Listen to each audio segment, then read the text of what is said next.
Ovie, can you hear me? You see me? I can hear you and see you. Wonderful. Hey, everybody joining us for Set Real Talk Tuesday. Thank you so much for coming into our Facebook Live. Ovie, we're going to give everybody just a second to come in. As you're coming in, let us know you're there. Hey, hey. I see you. Hey. Commenting. Guys, we have Ovie Mughelli joining us. Ovie is a two-time All-Pro, Pro Bowler, played in the NFL for 10 years for the Ravens and the Falcons. Ovie, welcome. Thanks for having me. It's good to be here.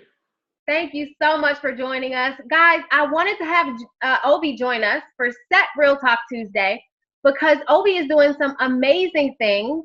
He is now retired and got us going with environmental awareness.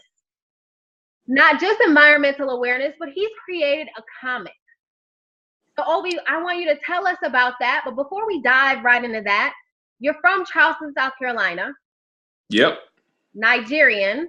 I am. I'm a proud Nigerian, even though I got to go back and get back in touch with my people. I haven't been back in a minute.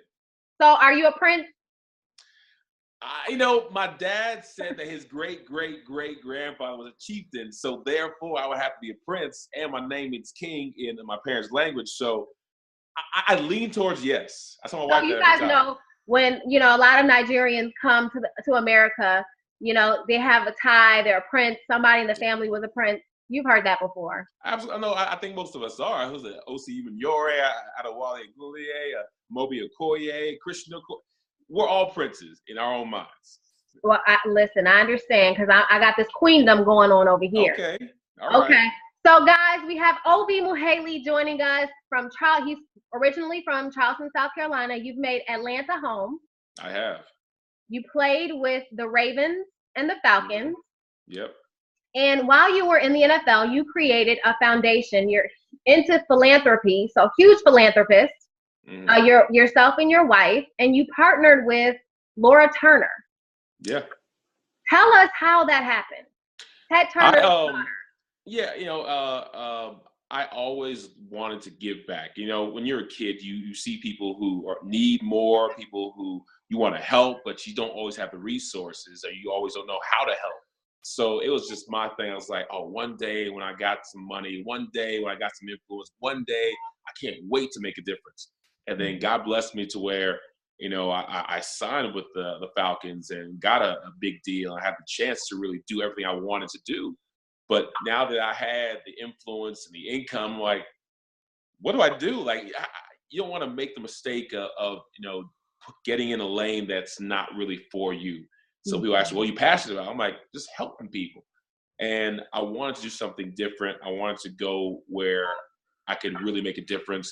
And I just happened to meet Laura Turner Seidel, Ted Turner early in my Falcon career at an event.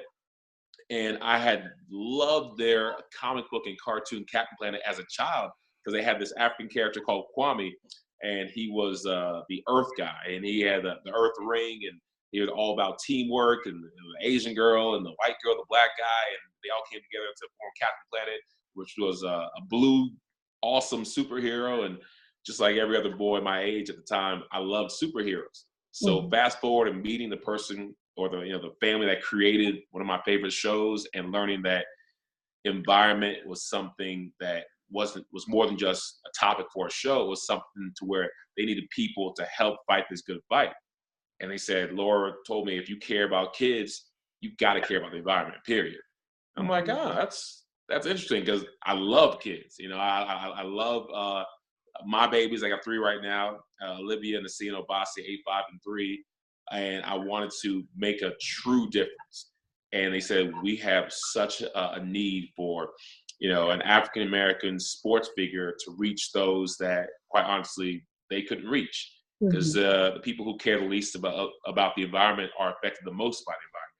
It's those who think it's someone else's problem, or a rich problem, or a white problem, or just not their problem. They're the ones who got to deal with, higher rates of asthma, disease they can't pronounce the spell. Sometimes they live in areas where they don't even know why they're sick, but they are sick. So using sports as a catalyst to promote sustainability is what I was all about. So using your platform So guys, if you're just tuning in, joining us for our Set Real Talk Tuesday, I have Ovie Mughelli here. He's telling us how he got into his philanthropic endeavor, which is environmental awareness.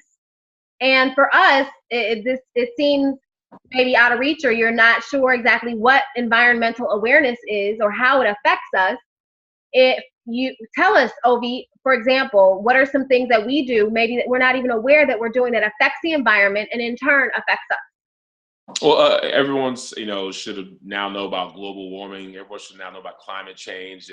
If you don't, that you're hiding under a rock, because it's now a big business. People are taking advantage of the whole moniker of going green, to the point where now I was just at some Falcons games in the past, and they've been awarded a platinum LEED certification, which I believe has never been done for a stadium, because they're doing all the right things by our planet, whether it's from waste diversion, from recycling, how they use their energy through solar panels, just even the way they've been built. They're doing everything they can to make a small impact on our planet and to be able to give back to it by not using resources unnecessarily.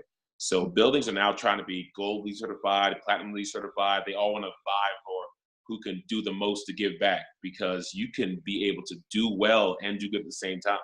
A lot of things that we were doing, whether it's just how we dealt with our trash, whether we recycled or not, how we use our energy, we can do the same thing at the same price, but help our planet. And people are realizing that. So it's something to where education is so important. But if you're not understanding why you should care, then you won't care. So right now, people can do their own part just by educating themselves, educating those around them. And like I mentioned earlier, if you care about those who are around you, especially your kids, you've got to care about the environment. So for those of you guys that are watching, I have Ovie Mughelli joining us for Set Real Talk Tuesday. So in our homes, yes, what are things that we can do? You mentioned conserving energy. So simply turning the lights off when you walk out of a room, that helps the environment. Yeah, it's simple things, because it's 2017. People should know now that turning your lights off, turning your water off, just sorting when you get a bottle, when you have some plastic, just sorting that. Most people have recycling bins now and trash, but it does no good if you don't actually recycle and sort out your trash from others. And even I'm guilty of it. Sometimes you get something, you throw it in the wrong bin, and you're like, oh, it's no big deal. It is a big deal if you compound it. If your neighbors are doing that, their neighbors are doing that, their whole neighborhood's doing that. You're trying to recycle, you're trying to cut down on emissions and greenhouse gases, and you can't really do as much as you want, because everyone thinks that it's no big deal when it is. So it's the little things that turn into big things. So guys, walking out of the room, turning off the light, when you're brushing your teeth, instead of leaving the water running, you brush and turn the water off. And I was guilty of that too. I used to just leave it running until I realized, oh man, this stuff adds up. Another thing is what you clean your house with. That stuff not only can hurt your kids, but it can hurt you.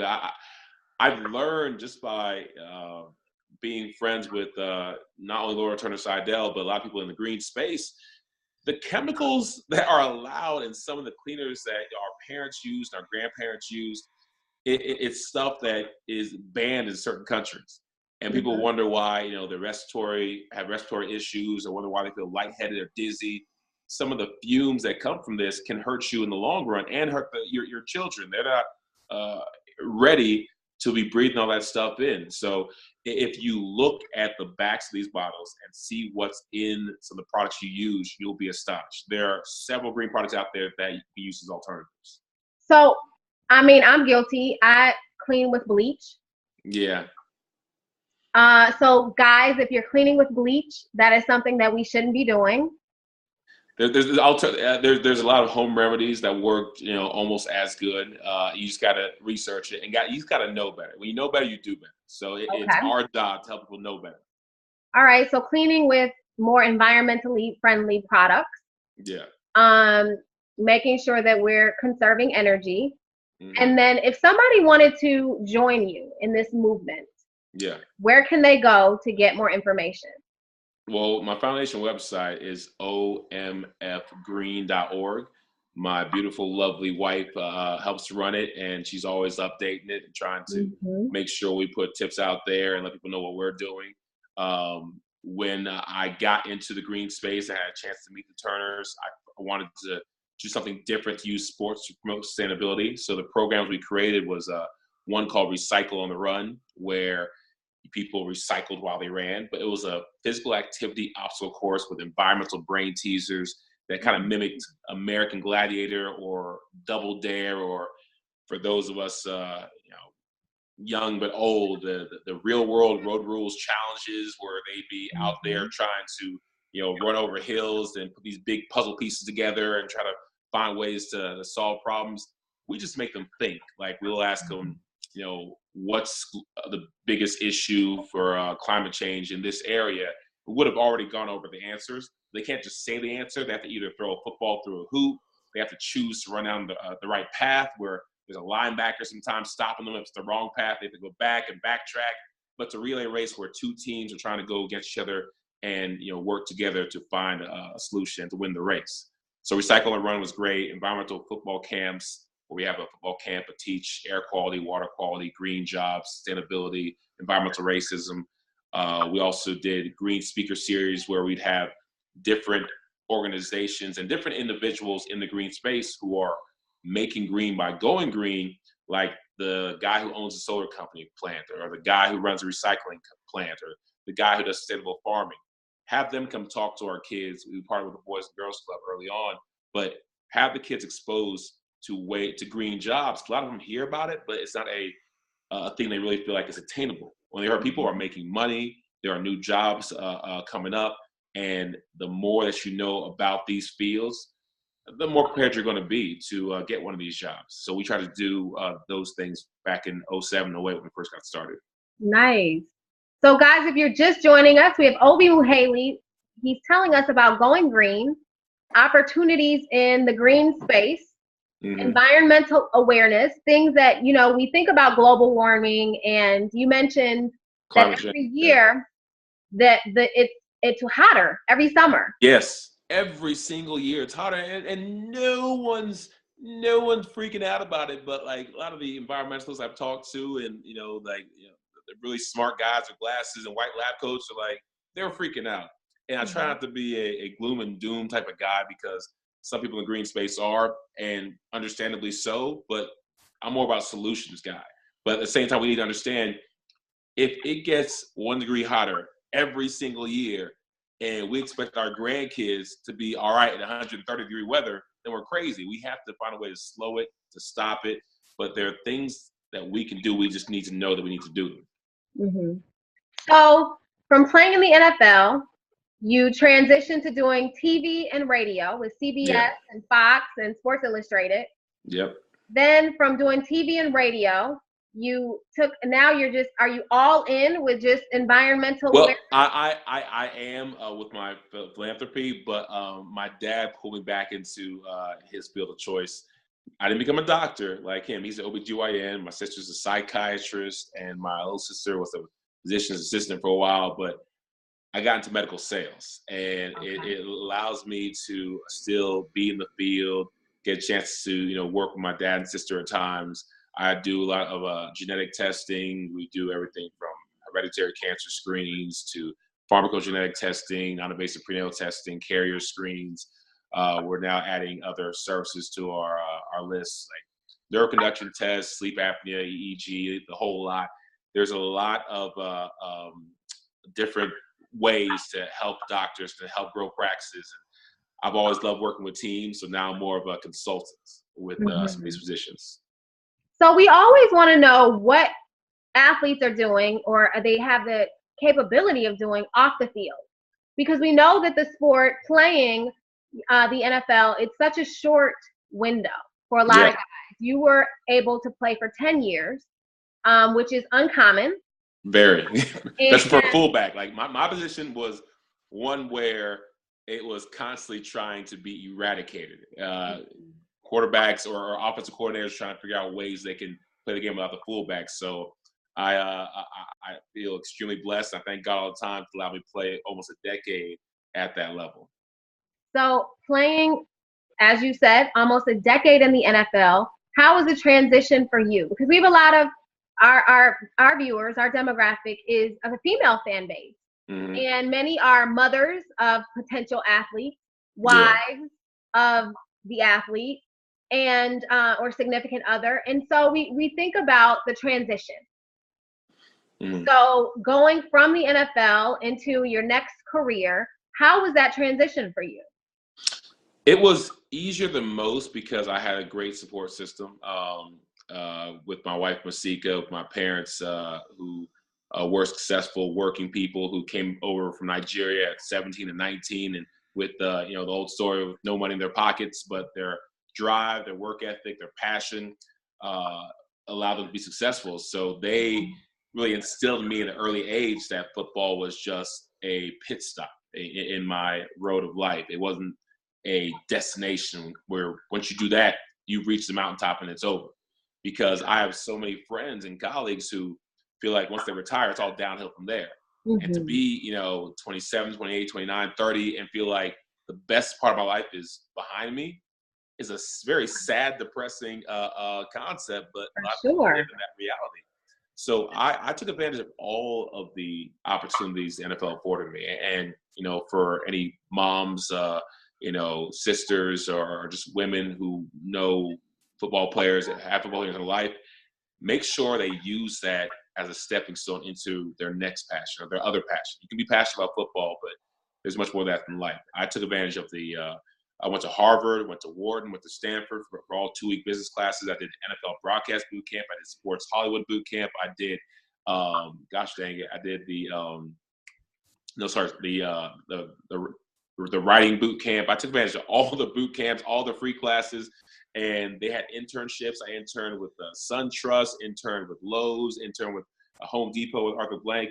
Anytime you can learn from people who are just excited to be around you because you play football, take advantage of that. Because once you retire or once you leave the spotlight, it gets a little bit harder to get their attention, and they're on to the next guy. Whereas if you formed a solid bond, if you learn from what they're doing, if you find something that you're passionate and want to be involved in and intern, you have a built-in job waiting for you after you retire.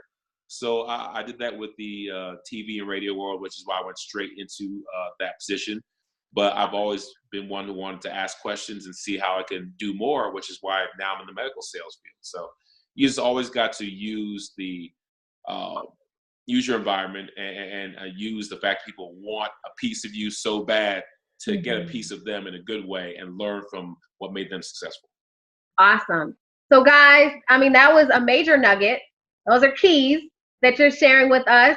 Taking the time, and you had an amazing supportive wife who understood, networking and building relationships. She did, because here's a quick story.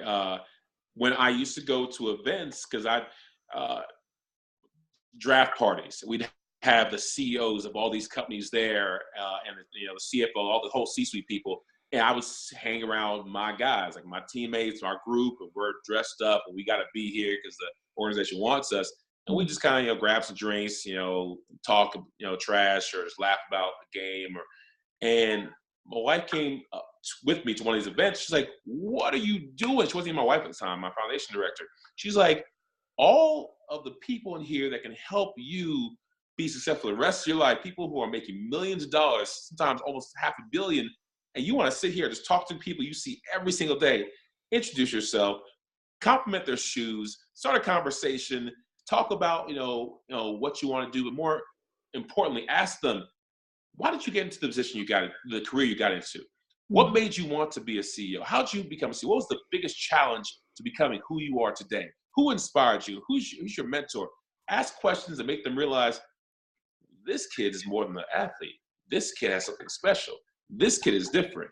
So she got me doing that halfway through my Falcons career, and it's a big reason why I've spoken at the White House twice, why I'm a part of United Way's Greater Atlanta's board, why I'm 3 other boards, why I'm doing a lot of great things after my career, is because I'm always trying to learn more and do more, but to really find those who are where I want to be and see how they got there and follow their patterns. Yeah. So guys, getting out of your comfort zone. Exactly. Because being around our friends, the people that we know, that's our comfort zone. And then, so your wife said to you, get out, meet new people. She did. I looked at her. Questions. I looked at her crazy. I was like, why? I was like, I've been doing this way for the longest time. When I was in Baltimore, I just hung out with, Ed Reed and Deion Sanders, and we just kick it, whatever. But, I was like, why should I change? She's like, you want to be better, right? I'm like, yeah. She's like, then you need to change. You can't do the same thing, expect different results. Yes. All right. You cannot do the same thing and expect different results. So when we're trying to think about what's next, and planning, you got to go out there and, take a risk. Step outside your comfort zone. And you did that. Spoke at the White House twice. Yeah. What were you at the White House speaking about?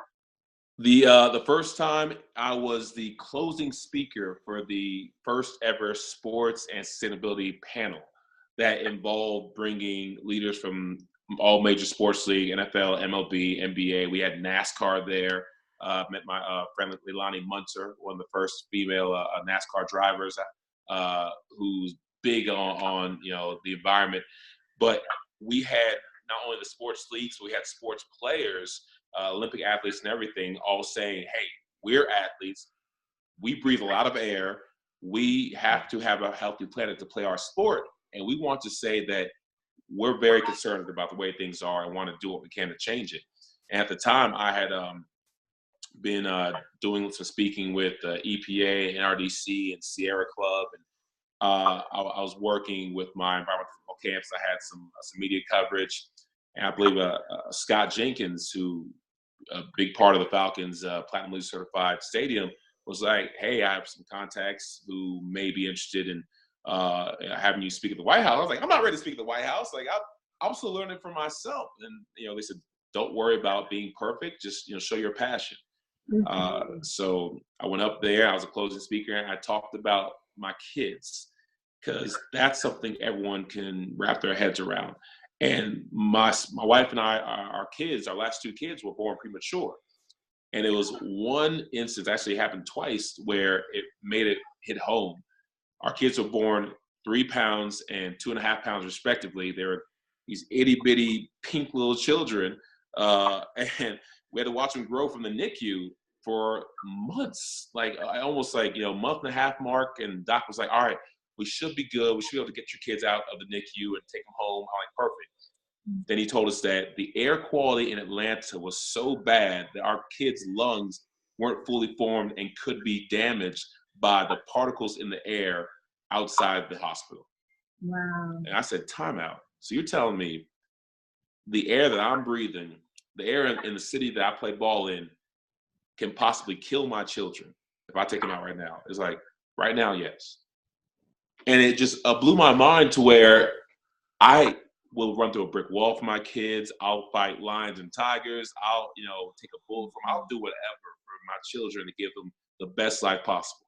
And I work my butt off to play ball so I can give them the best cars, the best houses, the best food, the best drink, the best cars, the best everything.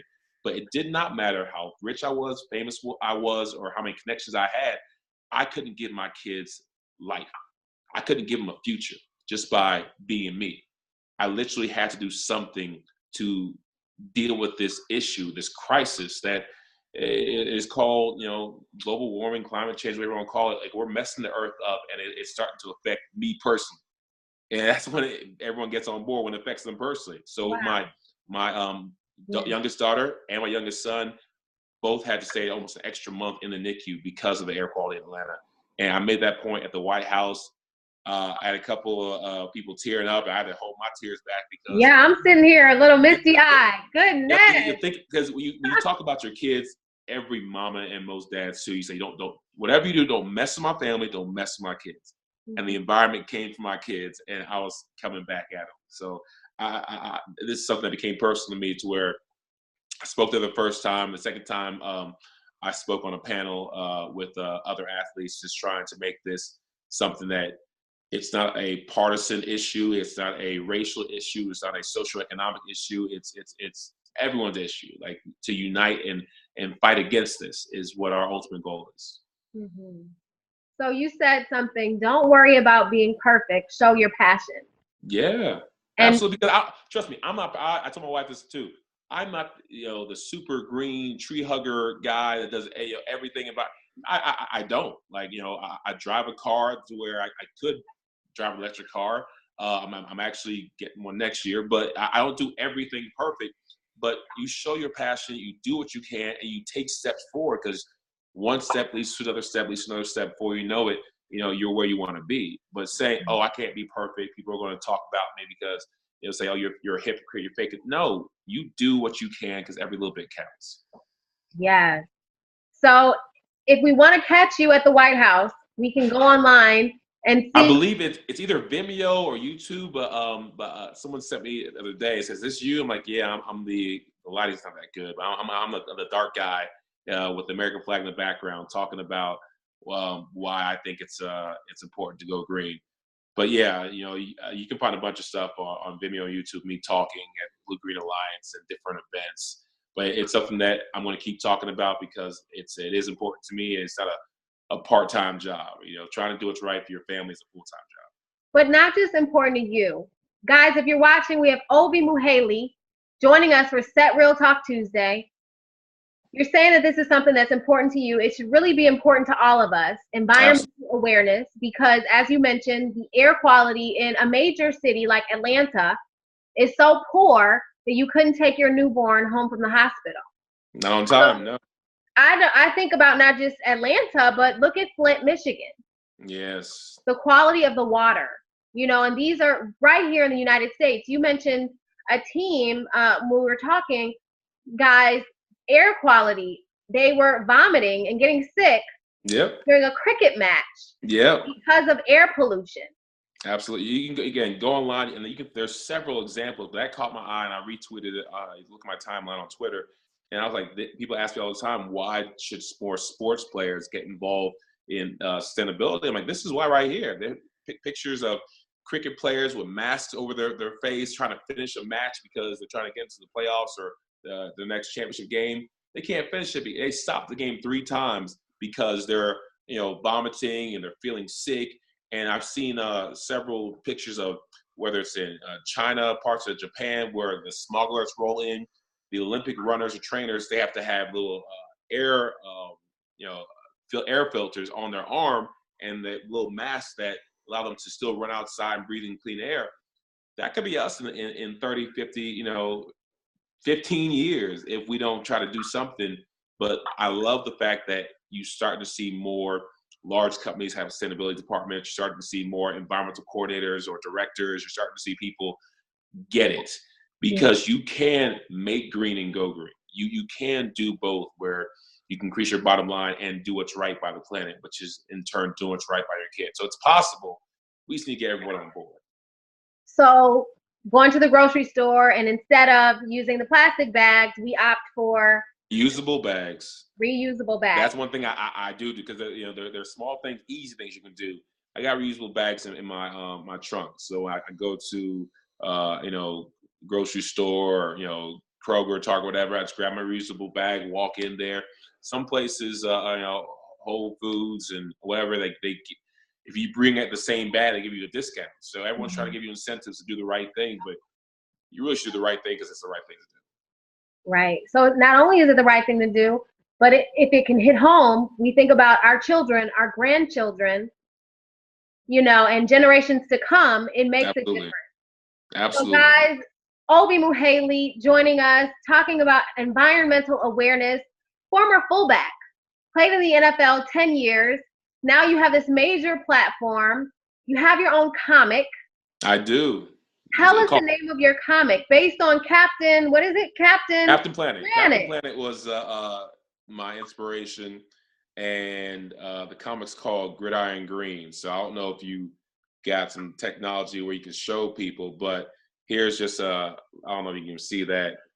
Yes, we can see that. Gridiron Green. So Gridiron Green is the first ever sports and sustainability comic book, first ever African American sports and sustainability comic book.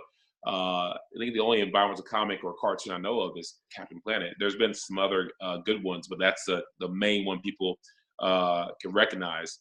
So having support from the Turner Foundation, for everyone from Ted Turner to his daughter Laura Turner Seidel, her husband Rutherford, to John R. Seidel, my buddy, have been part of the creative process of this, to having UNICEF. You saw their logo on the comic, which is huge. National Geographic, Jill Kress, Chief Marketing Officer. We had some great conversations. She's excited to throw their whole support behind us. Global Green, Green Sports Alliance. It's a huge event because it's going to be through UNICEF, published in several different languages. We're going to get the word out. They're all about the Sustainable Development Goals, which is their 10 commandments for saving the world. There's more than 10, but they're trying to pick comics for each SDG, Sustainable Development Goal, to be able to say, all right, here's how to help life on land or life on water or deal with climate change. And they picked me to be one of the people to really push life on land and to talk about climate change. So also Ecos, the good people at Ecos are working with us. So we have some wonderful sponsors. We're about to set the comics world, the sports world, and the environmental world especially on fire when we come out with this comic, because we're about to have a lot of fun. Gridiron Green, he's a former NFL player, had a terrible injury. This is someone in the future, so the combination of some nanotechnology and Terra, which is our version of Mother Earth, gives him powers because they need a guardian. There have been some greens throughout the Earth's history, medieval greens, caveman greens, but he's the Gridiron Green because in his spirit, the earth power is manifested in what his passion is, which is sports, which is football. So you'll see some different football elements with how he tackles the bad guys and helps to protect our planet and its people. So guys, I could see my babies watching Gridiron Green or reading in the comic Gridiron Green and going green, getting excited about it. So guys, you're hearing it here first. You are. Gridiron Green. We got to support when this comes out. Yep. So you went to, what is it, Comic-Con? I did. I went to San Diego Comic-Con. I went to New York Comic-Con. The Walking Dead were like 2 doors down, and I'm the biggest Walking Dead fan. I wanted to go over there and just go and hug Michonne and Coral and Rick and Daryl and all these awesome characters I love. But just being on the same, not the same level, but just being at the same events and being one of the panelists where we had the yellow Comic-Con wallpaper in the background. And I got pictures where I'm like, I'm really doing this. Because as a kid, you read comics, you love comics. Never do you think that you'll be part of a creator of a comic, especially for a great cause. So the whole process is exciting. And again, with my wonderful wife and wonderful partners and a great board and a group of friends, we're going to bring something special to not just the U.S., but to the world around February of 2018. Nice. So guys, we got to look out for Gridiron Green. Yep. And a common, I keep hearing you say, and I say a common thread throughout this journey of yours from the NFL to retirement and now next career is how instrumental your wife has been. Yeah. So Set Magazine just came out with our annual weddings edition. Oh. And guys, if you haven't gotten it, you got to head over to setmagazine.com/subscribe. Grab your copy of the Set Weddings edition. But Ovie, tell us, you've been married 7 years, 3 children. Yeah. What is it that makes this work for you, marriage? And 7 years. I think, yeah, at the end of the day, one of the reasons that it works is because her whole goal, I think, in our marriage is to make sure I'm happy. And my goal is to make sure she's happy. And rather than, me looking out for me, her looking out for her, we're always trying to make sure the other person is good. And, she's always saying, how you doing today? What can I do to help? And, I love you and you're handsome, and just always affirming me all the time. It helps, but, we're not perfect. And I think just recently we found a way to rekindle the magic we have initially. Because when you add kids to it, not because I don't love her as much, but I don't have as much time, because now we have an 8-year-old, we have a 5-year-old, we have a 3-year-old. We can't do date night, 4 times a week, and we even sleeping in our own bed together. Our 3-year-old comes in there, and he's always trying to snuggle up on her and taking away my quality time. It's just finding time for each other and making sure you do the little things to let the other one know that she's just as important as the day you got married. You love her just as much as when you first fell in love with her, and vice versa. So as with all things, it's in the details. Leaving notes, leaving flowers, small texts, just having a point of contact is so very important. And I hats off to my wife with my new career change from TV and radio to medical sales, learning a new skill. I've been, late nights. I've been busy as heck. She's helped me out with the kids and understood that a man having his purpose is so very important. So many of my colleagues, football-wise, lose themselves because they lose their purpose. They figure, I'm not a football player, who am I? So with me transitioning my purpose from TV and radio to these services that can help the practice, she's been so supportive. And I've supported her with what she's doing in her philanthropic endeavors and working in the risk management space as well. So it's a team, it's definitely a team, and she's gone above and beyond to make sure that I've found my purpose and I can live it out, and that she can support me the whole way. But at the same time, I give it back to her. Keys, affirming. Yes. Making sure that the significant other knows that they are valued. Absolutely. And then supporting one another. I mean, I just love it. Guys, do you hear this? We have Ovie Mughelli here, married 7 years, philanthropist, now transitioning to a new career. We're going to be looking out for Gridiron Green. Absolutely. We can follow you guys. If you're not following Ovie on social media, you can follow him on Twitter, Ovie Mughelli. It's OVIE MUGHELLI. 34. 34. 34 for Twitter, and Instagram's Ovie34. Simple. Ovie34 on Instagram. So you can reach out, any environmental questions. If you want to get involved with what he's doing philanthropically, you can. But Ovie, I can't wait to see Gridiron Green. Me too. Oh, the pages look good. We got like 22 pages of just raw action. And it's just great to see, a comic with these African-American features. We got afros and we got dreads, and we got, I haven't seen it in so long. And to be an environmental comic, and it's something for everybody. We got all races that are shown there, but it's so great to really be able to address this issue and address it in a way to where my family's involved. The head character's name is Obasi, and that's my son's name. So we got either middle names or nicknames, or all my family kind of Easter eggs in there. And I think that the whole world's going to love it. I'm definitely excited for it, but it's just the beginning. We've already had talks with some large companies for sponsoring different episodes where we have another professional athlete come and be a sidekick, or another superhero from the baseball world, the basketball world, the NASCAR world. We have a Justice League Avengers type of superhero environmental team. So possibilities are endless. Look at the vision. Nice. Already expanding. Well, I mean, I'm excited for you. We'll be looking out, because we got sports and sustainability, environmental awareness, going green. And guys, every little thing that you do matters. So starting by turning off your water, turning off the lights that you're not using, using reusable bags when you go to the grocery store. Purchasing power. Choose products that are going to help rather than hurt the environment, because you make it a demand and you let them know that there is people out there who want things that are going to help, not hurt their future generations, and they'll build it. If you ask for it, they'll make it for you. Nice. So using your power, using your voice, and making choices that will help the environment. I think we can all do that. Yeah. Ovie, thank you so much for joining us for Set Real Talk Tuesday. I'm looking forward to having you come back once Gridiron Green is, out there on the market. I mean, I could see it being a movie. Oh my goodness.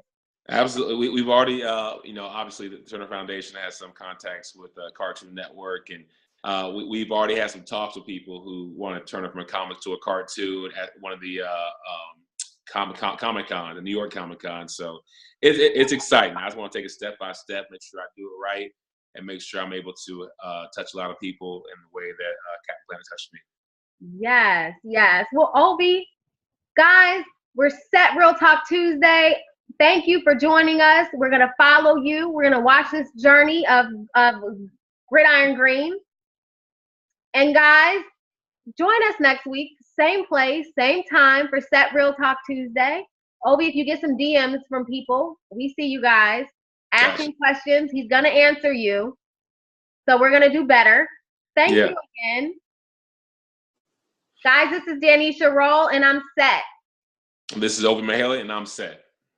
All right, guys. We will see you next week. Set Real Talk Tuesday.